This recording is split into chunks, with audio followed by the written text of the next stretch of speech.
Alright, magandang gabi po sa inyong lahat mga kababayan. Batang Maynila to 8, so update lang tayo. Ito na po yung hinihintay nating update kay Harry Roque. Ano ba talaga nangyari kay Harry Roque? Kasi kanina lang ay nabalita po dito sa Billionaire News Channel at sa ilang pang mga mainstream media na ito ang si former presidential spokesperson Harry Roque ay naaresto po at was held at Schiphol Airport dyan po sa Amsterdam, Netherlands. At ito naman ay pinabulaanan ni Harry Roque. At nag-post pa siya ng boarding pass ng biyahe niya papuntang Vienna, Austria. Bakit pa siya pupunta sa Vienna, Austria? Anong gagawin niya ron? At ito ba ay biyahe gusto niyang pumunta? O merong sumundo sa kanya at talagang kinakailangan niyang bumiyahe doon sa Vienna, Austria? Dahil doon sa asylum na kanyang ina-applyan. So ito, pakinggan natin itong usapan tungkol niya sa tunay na nangyari. Well, ngayon po ako'y nanananghalian sa isang mukhang mahal na restaurant. Kaya medyo pinapawisan ako kung magkano ang babayad ko dito, no? Pero siyempre, gutom na ako. Ito na ang pinakamalapit na restaurant, so dito na lang kakain, no? Pero taliwas po sa mga fake news, wala pong nag-aresto sa akin. Ako po ay malaya ngayon dito sa Dahig, nakikita nyo naman. At ang kwento po talaga ay dito po kasi sa Europa, pag ikay nag-apply ng asylum, meron tinatawag na Dublin Rules. Yung Dublin Rules ay yung bansa na nag-issue ng visa ay ang siyang dapat magbigay ng protection sa inyo. Now, ang sa kaso ko po issue ng visa ay Austria. Kaya nagkaroon ng desisyon ng Netherlands na Austria ang dapat magbigay ng protection at kaya nga po Austria ang dapat ng aking asylum case. Okay. Asylum, no? So, yan po ang mga pangyayari at ako naman po, no, nung sinabi nila na Austria magbibigay ng proteksyon, ako naman po hindi tumututol kasi alam ko naman po na kahit saan ako pumunta sa Europa, ako naman po yung mapapatunayan po yung paggigipit ng gobyerno ng Pilipinas. So, ang kwento po talaga, nag-book po sila ng flight para sa akin from Amsterdam to Vienna at ako po ay talaga namang sumakay ako ng eroplano, no? Kaya lang po kasi, itong mga nakalipas na mga panahon, no, nung at 30, ako po ay nagkaroon ng major surgery at kahapon nagkaroon ako ng minor day surgery. Oo, yung pareho kong doktor ay nag-issue na certificate that I am unfit to fly. Ngayon, ang problema, yung immigration naman ng Netherlands, meron din silang doktor na nag-issue ng fit to fly. So ako, dahil masunurin naman ako, ayaw ko namang isipin nila na ako ay sumusuway sa mga otoridad dito sa Netherlands. Nung sinabi nila na ibubok nila ako ng flight, edi sabi ko, sige. So, nag-alsa-balutan na ako, sinarado ko na yung aking apartment, at tuwan-tuwa pa nga ako na ang dami kong extra luggage na binayaran ng gobyerno ng Netherlands. Sabi ko, wow, siguro mga 2,000 euros ang natipid ko dito. Dahil sila nagbayad lahat ng aking luggage. Pero mo, in Europe lang to, dalawang tagto 23 kilos, pero sa totoo lang, kasi 50 kilo ata yung dala ko. Tapos meron pa akong pangatlong check-in luggage, isang 4 na hand carry, no? Sabi ko, nakapag na nakakita ng ganitong kadami na nalibre ako, no? Pero nung ako'y nakasakay na sa eroplano, alam kasi ng airline, no, being a commercial airline, na meron akong tinatawag na medical passport. So, nung nakita nila ang medical passport ko, na meron akong certificate that I'm unfit to fly, ayun na, no, biglang naantala na yung paglipat ng eroplano at kinailangan linawin ng kapitan kung talaga ako'y pumapayag na lumipad. So, nung binapitan ako at tinanong ako na talaga ka bang lilipad, sabi ko, I thought I had no choice. Akala ko talaga, lilipad na ako ng Dutch government. So, sino pa naman ako para tumanggi? Eh, laki-laki na naman ang nalog ko sa Netherlands. 2 beses na ako inoperahan, no? Bakit ko naman sila susuwayin pa, no? 2 beses na ako nakinabang sa Universal Healthcare nila. Sabi ko, doon naman ako sa Austria makikinabang ng Universal Healthcare. Pero, tinanong ako, ikaw ba ay talagang gusto mong lumipad? Sabi ko, siyempre hindi. Kasi sabi ng 2 doktor na nag-opera sa akin, hindi ako dapat lumipad. O, di nung sinabi ko yung gano'n, sinabi naman nung taga-immigration ata yun, o hindi ko alam kung sino yan, baka airport police, but we have a certificate na ikaw ay fit to fly. Sabi ko, alam ko yan, 2 yung doktor na nag-certify, pero ginawa lang nila sa akin, kinuha nila ang blood pressure ko at saka yung oxygen ko. Samantalang mga doktor na nag-issue sa akin ng mga medical certificate, mga doktor na nag-opera sa akin, no? So anyways, to cut a long story short, pinababa ako dahil in the end, of course, yung paniniwala ko talaga is what prevails. No, sinong paniniwala ko, is sarili kong doktor na nag-opera o yung doktor na kinuhanan lang ako ng blood pressure at ng oxygen. So, hindi po ako natuloy sa flight sa Vienna. Dinisembark po ako. At buti na lang, yung mga nagmamahal sa akin, mga Pilipino na mga taga-Hague, ay hindi pa ako iniwan sa airport at nagsasama-sama kami ngayon at magtatanghalian na nga. Pero pag isang version na nangyari. So, actually, tanggap ko na. Okay, pupunta na ako sa Austria. Kaya lang, nababalitaan ko nga na ang daming fake news na hinuri na raw ako ng mga otoridad at papabalik na ako sa Pilipinas. So, importante na meron akong pruweba na hindi naman ako pabalik sa Pilipinas. Kaya pinicturean ko yung picture ko sa Vienna. Tapos, yung pinicturean ko yan, hindi pa ako linalapitan ng kapitan. At hindi pa ako linalapitan ng airport police. Kasi masunurin naman ako eh. Pupunta nila ako sa Austria. Sige, hindi naman denied yung petition ko eh. Doon lang ipaprocess ang aking asylum. So, madali naman para puribahan yung aking asylum. Bagamat, nangangamba nga ako na bakit talagang atat na paalisin ako ng Netherlands, papuntahin ng Austria, no? So, yung pinost ko yung aking boarding pass, yan was immediately before lumapit sa akin yung kapitan at saka yung dalawang airport police. Pero meron palang version na isa pa, na kaya ako pinababa talaga. Eh meron palang isang mukhang militar na pulis pala, na Pilipino, na maski bago pa ako pumasok ng eroplano, ay picture ng picture. Napansin na pala yun ng Police Netherlands. Okay. Na, kasi hindi ako dumaan sa usual way eh. Hinatid ako ng kotse, tapos pinaakyat ako ng eroplano, diretso na sa tube. Doon pa lang pala, eh meron na nagpicture sa akin na mukhang sundalo o pulis na Pilipino na naka-business class pa. So anyway, wala akong alam. In fact, ngayon ko lang nalaman ito. Ngayong nakalabas na ako ng airport at kakain, ngayon ko lang nalaman ito. Yan pala isang dahilan kaya ako pinababa. Kasi, oo, talagang inakos ng pulis pala yung Pilipinong yun. For security reason. Oo, at talagang tinignan ng telepono at kumpirmado na kinuhanan ako ng video na 10 seconds na pinabura. So, ang sama ng loob ko, bakit nila pinalipad yung taong yon? Dapat hindi nila pinalipad dahil as an asylum seeker, alam naman nila na may banta talaga sa buhay ko, no? At yun talaga ay pruweba na parang ang gobyerno natin ay talagang naglagay ng tao para subaybayan kung saan ako at hindi ko alam po ano pang plano nila kung ako'y nakarating ng Austria, no? Pero yun pala yun. After the fact, report sa akin na paakit pa lang ako ng eroplano, merong isang mukhang sundalong Pilipino, pero naka-business class, na kuha ng larawan ko. At merong video. At kinumpirma sa akin na tinignan ng telepono at merong 10-second video nung aking pagpasok ng eroplano. Eh ako naman, iniisip ko naman, baka meron lang yun. No? Pero ang description is military looking na Pilipino. No? Well, anyway, yung Pilipinong yun, hindi bumaba ng eroplano, tumuloy. Kaya pala, inabangan nila kung bababa rin yung Pilipinong yon. Kasi nagtataka ako, bakit sabi ko, ba't ang tagal? Pinababa na ako, ang tagal ng mga pulis. Yung pala, inaabangan nila kung bababa rin yung Pilipinong yon. Hindi naman bumaba. Hindi ko alam kung isa yan sa dahilan, kaya pinababa na ako ng dating pulis. Ako naman, wala kamalay-malay. Kasi ako sunurin eh.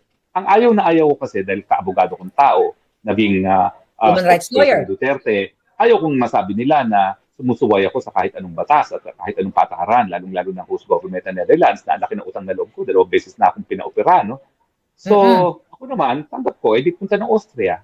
Pero nagtaka talaga ako na biglang tinanong ako, gusto mo bang lumipad? Sabi ko, syempre, tinatanong mo ko, hindi. Pero akala ko naman, wala akong choice. Eh, di nandito ako, sumusunod sa inyo. Pero kung tatanungin nyo, hindi. Kasi yung mga nag-opera sa akin, sabi, wag ako dapat lumipad.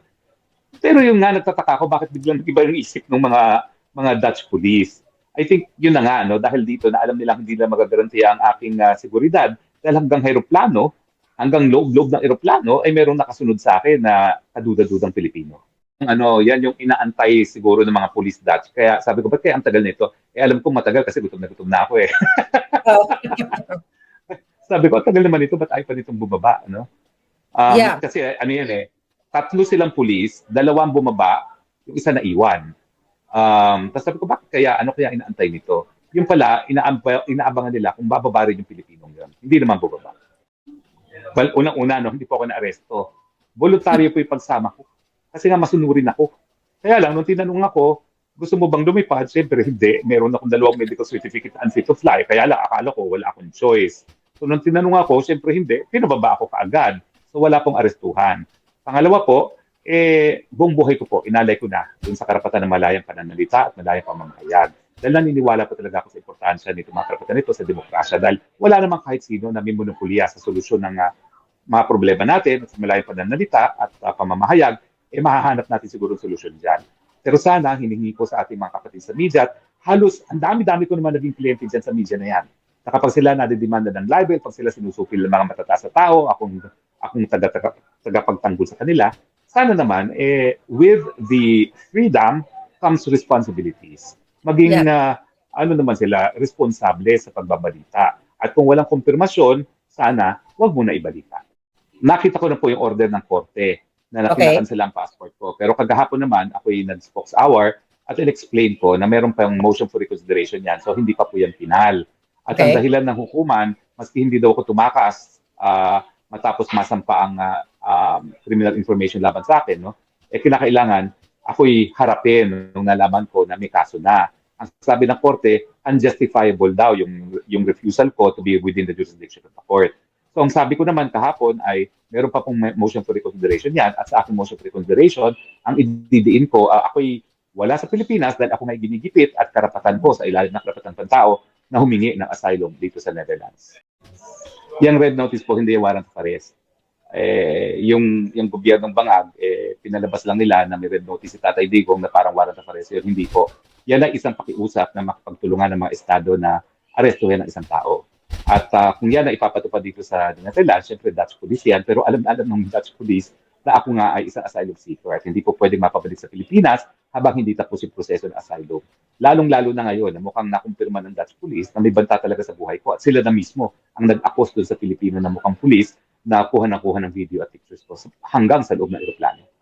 Legally impossible po na ako ay mapabalik sa Pilipinas dahil sa Interpol red notice na yan. Legally impossible. Kinakailangan matapos muna yung proseso at magkaroon ng desisyon sa aking asylum. Ang pwede lang nilang gawin ay dukutin na ako na sa pilitan na mahihirapan sila.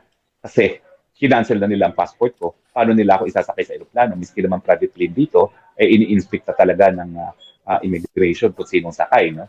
So hindi gaya sa Pilipinas, pwede ka pumunta sa isang isla at doon ka na sumakay na hindi ka mapapansin. No?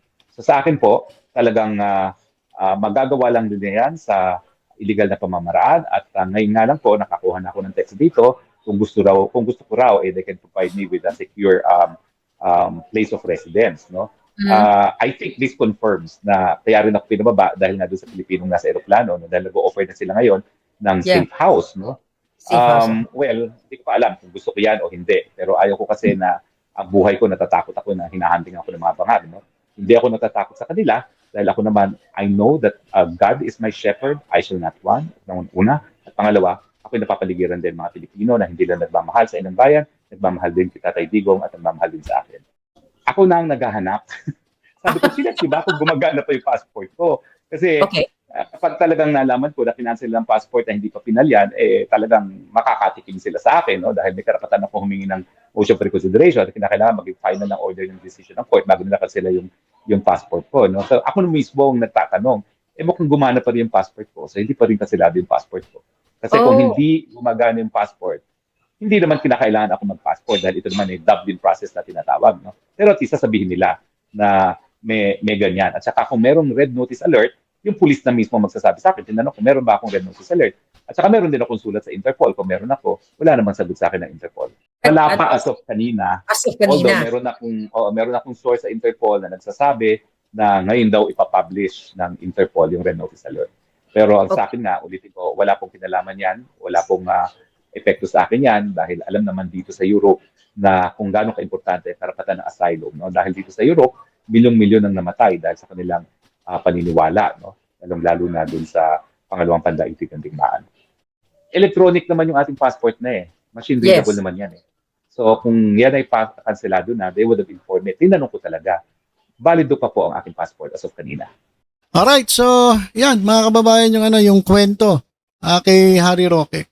Ang nangyari po mga kababayan ay siya po ay dadali na sana diyan po sa sa Vienna, Austria. Sapagkat doon na po ipo-process yung kanyang application for asylum. So aalisin na po siya diyan sa the Netherlands at dadali na po siya doon sa sa Vienna, Austria. Yun po yung tinatawag nilang Dublin transfer. Ito mga kababayan, meron akong na-search dito. Sabi dito, asylum seekers in the Netherlands are not normally brought specifically to Vienna, Austria. But there is a situation in which this can happen, and it has to do with the European Union asylum rules, especially the Dublin regulation. So, ayun yung binabanggit ni Harry Roque, yung Dublin regulation. Ito pong Dublin regulation decides which European Union country is responsible for the asylum case. Okay. Lahat po ng European Union countries, katulad ng Norway, Switzerland, Iceland, sumusunod po doon sa Dublin regulation, which says, ito po yung Dublin regulation, only one EU country, European Union country, is responsible for processing an asylum claim. Isa lang. Usually, yun po yung bansa where the asylum seeker first entered the EU, European Union, or where they were fingerprinted, or where they are already applied for asylum, or where they have certain family members. If the Netherlands finds that Austria is responsible, it transfers the person to Austria. So, ayan yung tinatawag na Dublin transfer. So, ayun po yung nangyari kay Harry Roque. Dublin transfer po. Kasi po, doon po sa Austria, dapat ipoprocess yung kanyang application for asylum. So, ano bang klase ng transfer? Dalawang klase ng transfer. Unang-una, voluntary. So, yun yung ginawa daw ni Harry Roque, voluntary. The person receives tickets and travels themselves. Pangalawa, supervised police escorted travel. Only if the person resists transfer or may abscond. Okay. These transfers often go through Vienna because Vienna is Austria's main international hub. So, yan po yun, Yan po yung nangyari kay Harry Roque. So, wala daw pag-aresto ng Dutch police. Dahil po sa sa red notice ng Interpol kasi ito, sinabi naman niya na wala pa raw talagang red notice. Baka mamaya pa yung ipapublish yung red notice. So, yung kanyang passport ay hindi pa raw nakakansela kasi nagamit pa niya. So, anong nangyari mga kababayan? Nakasakay na siya sa eroplano, pinababa lang siya dahil may kwento siya. Meron daw Pilipino na picture ng picture, nagbibideo sa kanya. So, parang kaduda-dudang Pilipino raw yung nasa eroplano. Kaya nangyari, pinababa siya for security purposes naman daw. Pero sinabi rin niya na kaya siya bumaba o pinababa kasi nga hindi siya fit to fly. Kasi kaka-opera pa lang niya. So, yun po yung mga rason. Yan po yung yung buong kwento ni Harry Roque. At ngayon, nandyan pa rin siya sa The Hague, dyan po sa the Netherlands. So yan mga kababayan yung kwento. Wala pong nangyaring pag-aresto. Ang nangyari po ay yung proseso po ng kanyang asylum. Yun po yung Dublin regulation. Tungkol po dun sa asylum. Dapat na nangyari na yung Dublin transfer pero hindi po natuloy kasi nga pinababa siya ng eroplano. Hindi natin alam kung ano mangyayari. Siguro itatravel siya pag okay na siya. Pero sa ngayon, dyan pa rin siya sa The Hague, sa the Netherlands. At kapag dumating na yung red notice, yan ang abangan natin kung ano mangyayari. Sabi niya, hindi raw siya pwedeng arrestuin. Yan ang abangan natin, tingnan natin. Alright, so yun lang po mga kababayan ang ating update kay Harry Roque. So hindi pa po siya talagang arestado base po dun sa sa Interpol red notice. Wala pa pong ganon. Pero yan ang aabangan natin sa mga darating na araw. Okay, so yun lang po muna mga kababayan. Tutok-tutok lang po dito sa Batang Maynila Toys sa iba pang updates. Ingat po tayong lahat. God bless po.